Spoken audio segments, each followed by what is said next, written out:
તાપી જિલ્લાના કુકરમુંડા તાલુકાના ગંગથા ગામે મોટી દુર્ઘટનાનું જોખમ ઊભું થતું જોવા મળ્યું છે। રહેણાંક વિસ્તારોમાં આવેલ પાણીની ટાંકી નજીક ધરણ બેસી જવાથી મોટી દરાર પડી ગઈ છે।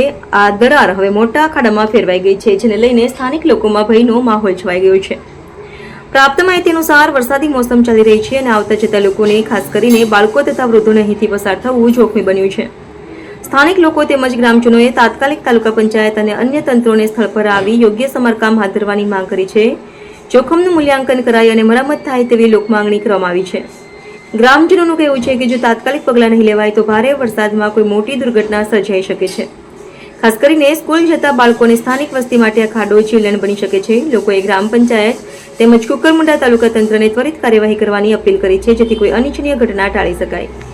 AB48 ન્યૂઝ ગુજરાત સાથે રિપોર્ટર હંસરાજ પાડવી સાથે નીતિન વસાવે, તાપી।